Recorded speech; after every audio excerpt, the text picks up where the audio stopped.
Hello friends, welcome to my channel Tunga Pakashale. ಯಾರು ಹೊಸದಾಗಿ ನನ್ನ ಚಾನೆಲ್ ನೋಡ್ತಾ ಇದ್ದೀರಾ ಪ್ಲೀಸ್ ಸಬ್ಸ್ಕ್ರೈಬ್ ಮಾಡ್ಕೊಳ್ಳಿ. ಪಕ್ಕದಲ್ಲೇ ಇರೋ ಬೆಲ್ ಐಕಾನ್ ಅನ್ನು ಕ್ಲಿಕ್ ಮಾಡಿ. ಫ್ರೆಂಡ್ಸ್, ಇವಾಗ ಬೆಳಗಿನ ತಿಂಡಿಗೆ ಬ್ರೇಕ್ಫಾಸ್ಟ್ಗಂತೂ ತುಂಬಾನೇ ಚೆನ್ನಾಗಿರುತ್ತೆ ಅಂತಾನೆ ಹೇಳ್ಬೋದು. ಹೆಲ್ದಿ ಬ್ರೇಕ್ಫಾಸ್ಟ್ ರವಾ ದೋಸೆ ಮಾಡೋಣ. ತುಂಬ ಕ್ರಿಸ್ಪಿಯಾಗಿರುತ್ತೆ, ತುಂಬ ಚೆನ್ನಾಗಿರುತ್ತೆ. ಇದನ್ನು ಹೇಗೆ ಈಸಿಯಾಗಿ ಮಾಡೋದು ಅಂತ ನೋಡೋಣ ಬನ್ನಿ.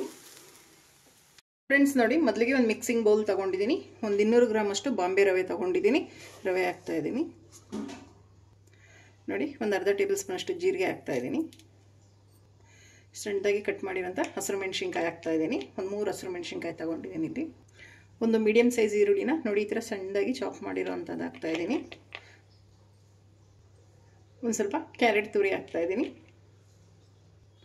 ನೋಡಿ. ಒಂದು 2 ಟೇಬಲ್ ಸ್ಪೂನ್ ಅಷ್ಟು ಕಾಯಿ ತುರಿ ಹಾಕ್ತಾಯಿದ್ದೀನಿ, ಫ್ರೆಶ್ ತೆಂಗಿನಕಾಯಿ ತುರಿ.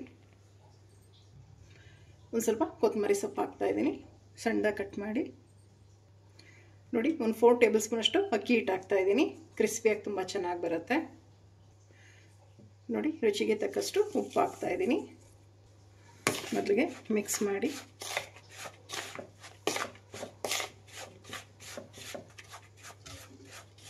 ಈಗ ನೀರು ಹಾಕ್ಕೊಂಡು ಕಲಸೋಣ. ಒಂದು ಸ್ವಲ್ಪ ತೆಳುವೇ ಇರಬೇಕು ಇದು ಬ್ಯಾಟರ್ ನೋಡಿ. ಇನ್ನೊಂದು ಸ್ವಲ್ಪ ನೀರು ಹಾಕ್ತಾಯಿದ್ದೀನಿ ನೋಡಿ. ಇದೇ ಥರ ಕನ್ಸಿಸ್ಟೆನ್ಸಿಲಿ ಇರಬೇಕಾಗುತ್ತೆ ಬ್ಯಾಟರ್ ನೋಡಿ. ಇಷ್ಟೇ ಇರಬೇಕು, ತುಂಬ ತೆಳು ಇಲ್ಲ, ಗಟ್ಟಿನೂ ಇಲ್ಲ ನೋಡಿ. ಈಗ ಇದನ್ನು ಒಂದು 10 ನಿಮಿಷ ನೆನೆಯೋದಕ್ಕೆ ಬಿಡೋಣ ನೋಡಿ. ಒಂದು 10 ರಿಂದ 15 ನಿಮಿಷ ಚೆನ್ನಾಗಿ ನೆಂದಿದೆ. ರವೆ ಎಲ್ಲ ಚೆನ್ನಾಗಿ ಹರಡ್ಕೊಂಡಿದೆ. ಮಿಕ್ಸ್ ಮಾಡಿ ನೋಡಿ, ಗಟ್ಟಿಯಾಗಿದೆ. ಇನ್ನೊಂದು ಸ್ವಲ್ಪ ನೀರು ಹಾಕ್ತಾಯಿದ್ದೀನಿ, ಒಂದು ಅರ್ಧ ಗ್ಲಾಸ್ ಅಷ್ಟು. ಮಿಕ್ಸ್ ಮಾಡಿ ನೋಡಿ. ಸಾಕು, ಇಷ್ಟಿದ್ರೆ ಸಾಕು ಕನ್ಸಿಸ್ಟೆನ್ಸಿ ದೋಸೆ ಬ್ಯಾಟರ್ ನೋಡಿ. ಈಗ ದೋಸೆ ಹಾಕ್ಕೊಳ್ಳೋಣ. ಒಂದು ತವಾ ಬಿಸಿ ಮಾಡೋದಕ್ಕೆ ಇಟ್ಟಿದ್ದೀನಿ, ಬಿಸಿ ಆಗಿದೆ. ಈಗ ದೋಸೆ ಹಾಕ್ಕೊಳ್ಳೋಣ ನೋಡಿ. ಮಿಕ್ಸ್ ಮಾಡಿ ಮಾಡಿ ಹಾಕಬೇಕಾಗತ್ತೆ, ತಳದಲ್ಲಿ ಹೋಗಿ ರವೆ ಕುತ್ಕೊಂಡ್ಬಿಡುತ್ತೆ. ಸೊ ಹಿಂಗೆ ಮಿಕ್ಸ್ ಮಾಡಿ ಮಾಡಿ ನಾವು ಹಾಕಬೇಕು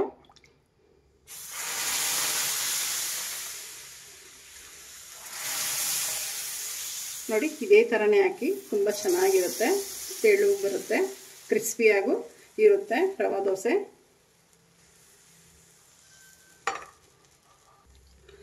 ನೋಡಿ. ಸುತ್ತಲೂ ಒಂದು ಸ್ವಲ್ಪ ಎಣ್ಣೆ ಹಾಕ್ತಾಯಿದ್ದೀನಿ. ತುಂಬಾ ಚೆನ್ನಾಗಿರುತ್ತೆ ಬೆಳಗ್ಗೆ ಹೊತ್ತು ಬ್ರೇಕ್ಫಾಸ್ಟ್ ಮಕ್ಳಿಗಂತೂ ತುಂಬಾ ಚೆನ್ನಾಗಿರುತ್ತೆ ಅಂತಲೇ ಹೇಳ್ಬೋದು. ಬೇಗನೆ ಆಗಿಬಿಡುತ್ತೆ ಇದು ರವಾ ದೋಸೆ ನೋಡಿ. ಒಂದು 2 ನಿಮಿಷಕ್ಕೇ ಬೆಂದ್ಬಿಡುತ್ತೆ ಇದು ನೋಡಿ. ಎಷ್ಟು ಕ್ರಿಸ್ಪಿಯಾಗಿ ಬಂದಿದೆ ದೋಸೆ ಇದು ನೋಡಿ. ರೆಡಿ ಆಯಿತು ಕ್ರಿಸ್ಪಿಯಾಗಿ ರವಾ ದೋಸೆ. ಎಷ್ಟು ಚೆನ್ನಾಗಿ ಬಂದಿದೆ ನೋಡಿ. ಫ್ರೆಂಡ್ಸ್ ನೋಡಿ, ರವಾ ದೋಸೆ ರೆಡಿಯಾಗಿದೆ. ಎಷ್ಟು ಕ್ರಿಸ್ಪಿಯಾಗಿ ಬಂದಿದೆ ಅಂದರೆ ಅಷ್ಟು ಕ್ರಿಸ್ಪಿಯಾಗಿ ಬಂದಿದೆ. ನಾನಿಲ್ಲಿ ಕಾಯಿ ಚಟ್ನಿ ಜೊತೆ ಸರ್ವ್ ಮಾಡಿದ್ದೀನಿ. ನೀವು ಒಮ್ಮೆ ಟ್ರೈ ಮಾಡಿ ಹೇಗೆ ಬಂತು ಅಂತ ಹೇಳಿ. ನಿಮಗೆ ವಿಡಿಯೋ ಒಂದು ಸ್ವಲ್ಪನಾದರೂ ಇಷ್ಟ ಆಗಿದರೆ ಫ್ರೆಂಡ್ಸ್ ಆ್ಯಂಡ್ ಫ್ಯಾಮಿಲಿ ಮೆಂಬರ್ಸ್ಗೆ ಶೇರ್ ಮಾಡಿ. ಪ್ಲೀಸ್ ನಮ್ಮ ಚಾನಲ್ನ ಸಬ್ಸ್ಕ್ರೈಬ್ ಮಾಡಿ. ಪಕ್ಕದಲ್ಲಿರೋ ಬೆಲ್ಲೈಕನನ್ನು ಕ್ಲಿಕ್ ಮಾಡಿ. ನಾನು ಅದೇ ವಿಡಿಯೋ ಹಾಕಿದ್ರೆ ನೋಟಿಫಿಕೇಷನ್ ಬರುತ್ತೆ. Thank you for watching. ಮುಂದಿನ ವಿಡಿಯೋದಲ್ಲಿ ಭೇಟಿಯಾಗೋಣ. ನಮಸ್ಕಾರ.